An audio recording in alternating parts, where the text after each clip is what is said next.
ഇതൊരു കഥയല്ല, ഇതൊരു ചരിത്രമാണ്.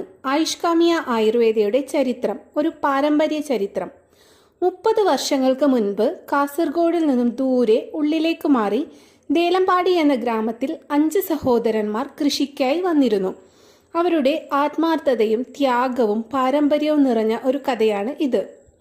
മുതിർന്ന സഹോദരനായ രാജുവിൻ്റെ നേതൃത്വത്തിൽ താഴെയുള്ള സഹോദരങ്ങൾ ദേലമ്പാടിയിൽ ആദ്യമായി ചികിത്സാ പ്രവർത്തനവും കൃഷിയും തുടങ്ങി. ആ കാലത്ത് ചികിത്സയ്ക്കായി പുറത്തു പോകാൻ കഴിയാത്ത സാധാരണ ജനങ്ങൾക്കായിരുന്നു അവരുടെ സേവനം നൽകിയിരുന്നത്. അവർ പ്രധാനമായും മർമ്മ ചികിത്സ, പൊട്ടലുകൾ, അസ്ഥിചലനങ്ങൾ തുടങ്ങിയതിന് പരിഹാരം നൽകുകയും ചെയ്തിരുന്നു. അവരുടെ പൂർവികരിലേക്ക് ചെല്ലാം.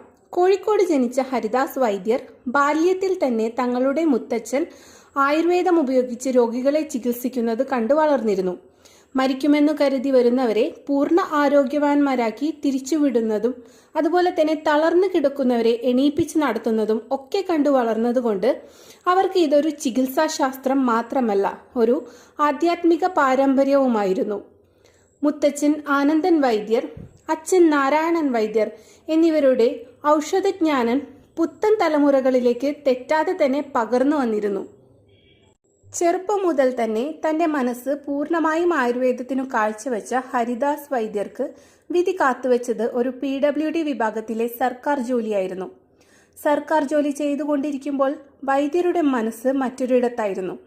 ബാല്യത്തിൽ നിന്നു തന്നെ പുസ്തകങ്ങൾ വായിച്ചും വൈദ്യശാസ്ത്രം പഠിച്ചതുകൊണ്ടും മനസ്സിലെപ്പോഴും ആയുർവേദം മാത്രമായിരുന്നു.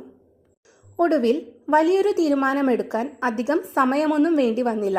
സുരക്ഷിതമായ സർക്കാർ ജോലി രാജിവെച്ച് അദ്ദേഹത്തിൻ്റെ ദിശ തിരുത്തി ആയുർവേദത്തെ തിരഞ്ഞെടുക്കുകയായിരുന്നു. തൻ്റെ മുതിർന്ന സഹോദരനായ രാജു ഗുരുശിഷ്യ പാരമ്പര്യം ഒട്ടും കുറയ്ക്കാതെ തന്നെ ഒരുപാട് ഗുരുക്കന്മാരുടെ അടുത്തു ചെന്ന് നിന്ന് പഠനങ്ങൾ പൂർത്തിയാക്കി. മർമ്മവിദ്യയിലെ അറിവ് കൂടുതൽ ആഴത്തിലുള്ളതാക്കിയത് കന്യാകുമാരിയിലെ തങ്കയ്യ നാടാറു ആശാനും കടിയങ്ങാട് ശങ്കരൻ അടിയോടി ആശാനുമാണ്. തൻ്റെ ഗുരുവും ജ്യേഷ്ഠനുമായ അദ്ദേഹമാണ് ഹരിദാസ് വൈദ്യർക്ക് മർമ്മവിദ്യയെക്കുറിച്ച് കൂടുതൽ പഠിപ്പിച്ചു കൊടുത്തത്. ഹരിദാസ് വൈദ്യർക്ക് സിദ്ധ രസ ചികിത്സയിൽ കൂടുതൽ അഭിരുചി ഉണ്ടായിരുന്നു. അത് ലഭ്യമാക്കിയത് തൻ്റെ പ്രിയപ്പെട്ട ഗുരുനാഥനായ മാനന്തവാടിയിലെ രാമൻ വൈദ്യരിൽ നിന്നുമായിരുന്നു. രാമൻ വൈദ്യരുടെ പ്രിയപ്പെട്ട ശിഷ്യനും അദ്ദേഹം തന്നെയായിരുന്നു. ഇന്ന് ഹരിദാസ് വൈദ്യരുടെ നേതൃത്വത്തിൽ ആയുഷ്കാമ്യ ആയുർവേദം ഒരുപാട് പേരുടെ ദുഃഖങ്ങൾ അകറ്റുന്നുണ്ട്.